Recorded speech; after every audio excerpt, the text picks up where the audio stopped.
Hi there, this is Chinkee, also known as Mr. Chink Positive. Welcome to another 5-minute episode of 5 things you need to avoid to have a happy marriage. Oh, ayan, pang happy wife, happy life muna tayo. Pero bago tayo mag-umpisa, reminder lang po to click the subscribe button sa YouTube, at the same time the bell button para pag meron tayong bagong video, manonotify po kayo. Sa Facebook naman po, click sa follow, and then click also to see first, yung see first, para pag may bagong video, mapapanood din nyo. Okay, so wag na po natin patagalin. Ano ba tong mga 5 bagay na kailangan natin maiwasan para tayo magkaroon ng happy marriage, 'di ba? Happy wife, happy life. Yes. Alam mo, lahat naman tayo, especially yung mga taong kasal na, no, you want to have a happy marriage, 'di ba? Wala naman nagplano na talaga masira ang kanilang buhay mag-asawa. Pero ang problema, maraming tao talaga na uuwi saan? Hiwalayan instead na sa pagmamahalan. Bakit po? Marami kasi silang mga mga maling nagawa na. And as I always tell people, experience is not the best teacher, but learning from other people's mistakes and experiences is the best teacher. That's the reason why for the single people, this session is also for you. Why? Prevention is better than cure. Para hindi na kayo mag-away ng jowa mo at saka ng girlfriend mo, ng boyfriend mo, panoorin mo ito. Number 1, in a relationship, no, this is what I've learned from our mentors. No, number 1, avoid too much expectation. Yes. Alam mo, yan po yung nakakasira sa relasyon. Alam mo, pag masyado tayo maraming expectation, expect na talagang siya maglalaba, siya magpaplansya, siya magluluto, siya mag-aalaga ng bata. Alam mo, hinahanap mo katulong, hindi asawa. O, kasi marami tayong, dapat siya ang Prince Charming ko, dapat siya yung ganito ko. Ay, alam mo, sa totoo lang, kung marami kang sinusulat ng mga expectation sa ibang tao, di ba, sa magiging girlfriend mo, boyfriend o asawa mo, the same expectation you wrote down on a piece of paper or in your mind is the same expectation that person is also expecting from you. As maganda, kung may sinulat kang expectation, you got to be the person that you write down in order for you to find the person that you are expecting.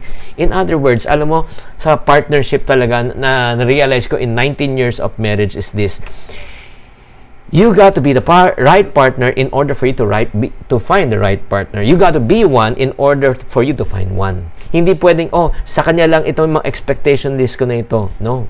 Dapat, kung ano sinulat mo, dapat ikaw. Kunyari, you want people to be patient. Yung asawa maging patient ka. Understanding ka. O, di ba? Kung gusto mo magbigay siya ng oras, ikaw magbigay ng oras sa kanya. Nagigets nyo?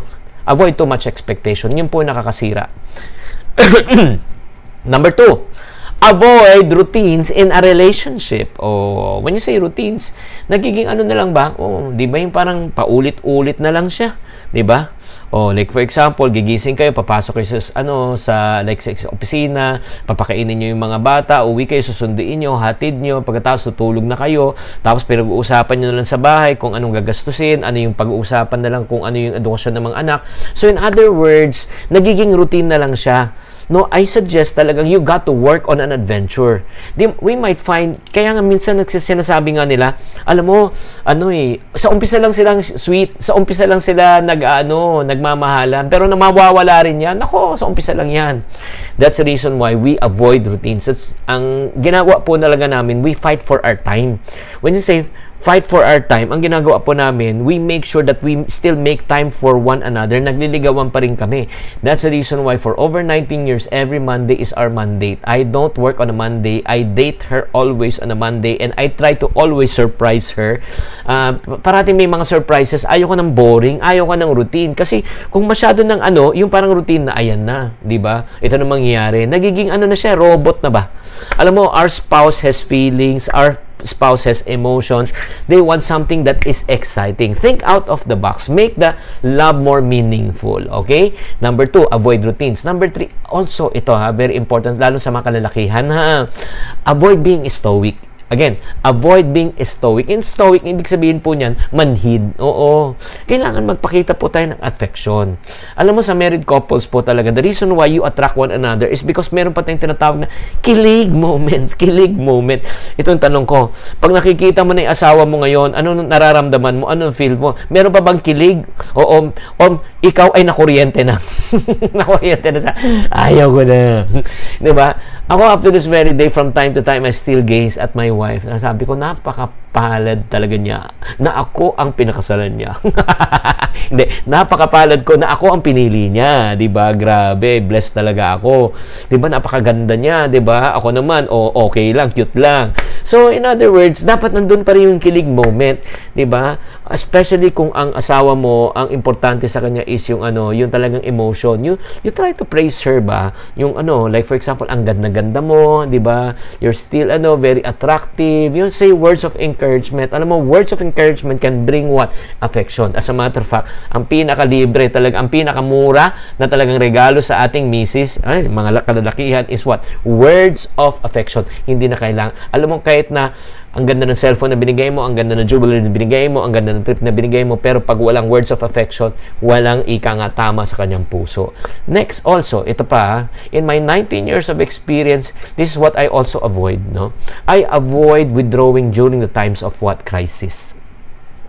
Pag may panahon ng kagipitan, walang iwanan, 'di ba? Walang sisihan. Ulitin ko, walang iwanan, walang sisihan. Pag tayo po ay nagkaroon tayo ng problema sa buhay mag-asawa, huwag kang mag-withdraw. 'Di ba? You face tough times together. Dapat magkaisa po kayo. Hindi pwedeng laglagan ba? Minsan pagka naipit na po tayo, 'di ba? Nagsisisihan na. Ikaw talaga may kasalanan. Hindi naman ako nagdesisyon eh. Kung hindi dahil sa inyo, hindi na magiging ay nako. Alam mo, team po tayo. You don't withdraw. 'Di ba? Pag sa gera, dapat sabay-sabay tayo na lumaban. Walang ika nga iwanan, 'di ba? Yun nga sinasabi, we leave no man what behind. That's also a mantra in a relationship. I really am so thankful and grateful that my wife has been been with me through thick and thin. That's the reason why yung nga sinasabi nga, 'di ba, sa mga marriage vow, sa hirap at sa ginhawa, no? In sickness and in health, till death do you part. Yes. No return, no exchange.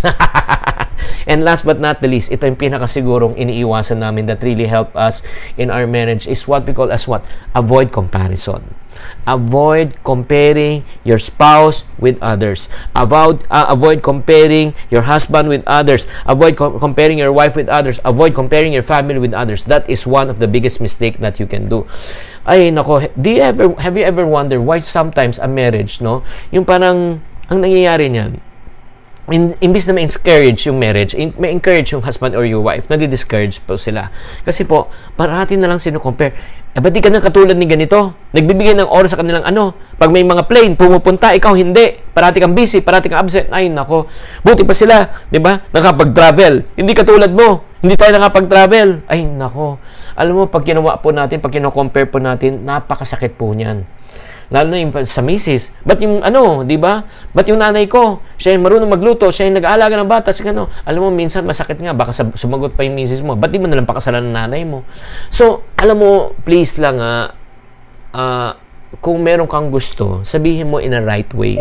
But don't ever ever compare your spouse with others. If you start comparing your spouse with others, that is a time na talagang bababa ang kanyang self-esteem, bababa ang kanyang tinatawag na yung tingin sa kanyang sarili, and that's not going to be healthy in your marriage. You don't want to have a broken husband. You don't want to have a broken wife, because if you have a broken husband, you're going to have a broken marriage also. So be wise.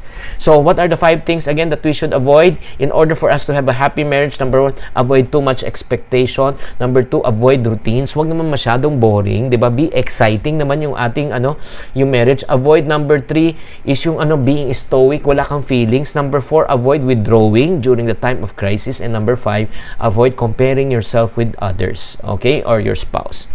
So my question to you right now in this session, okay, why is it important for you to work on a happy marriage? No, do you believe that happy marriage is very important?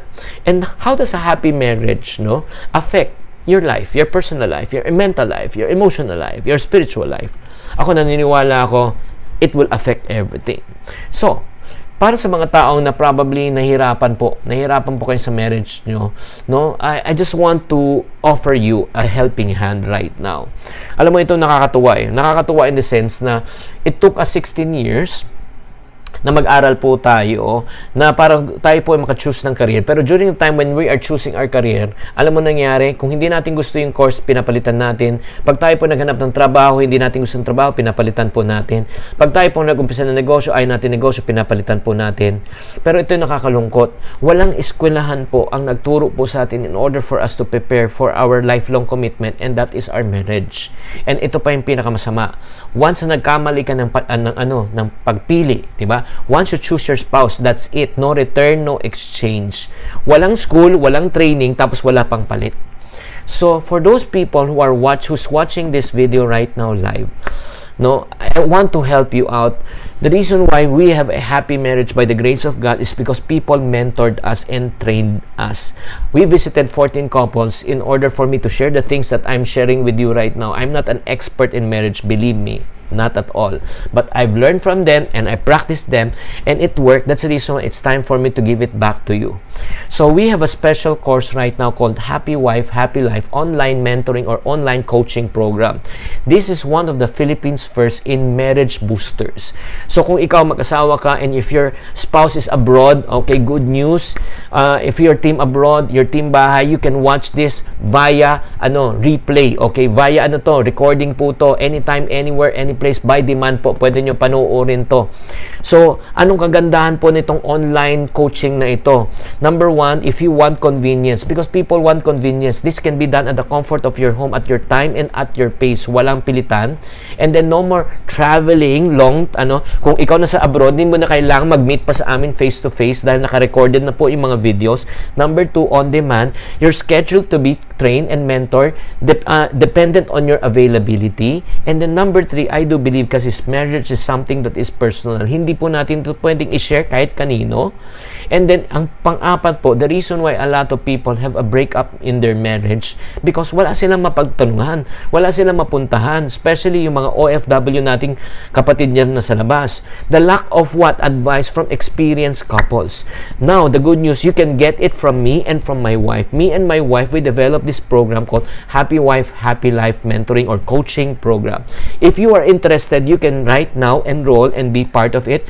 Registration starts at 1,799. However, we want to make it affordable. So, we're going to remove the 1,000. It will be only 799 pesos.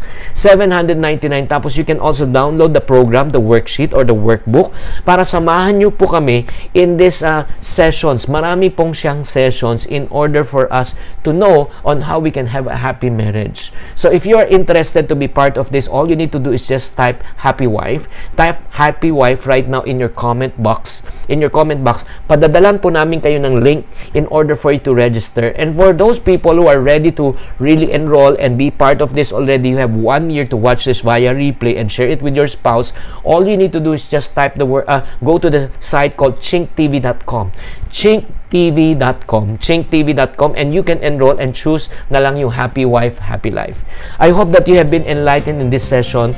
The 5 things that you should avoid in order for you to have a happy marriage. If you find this video very helpful, please do share it also with your friends and relatives.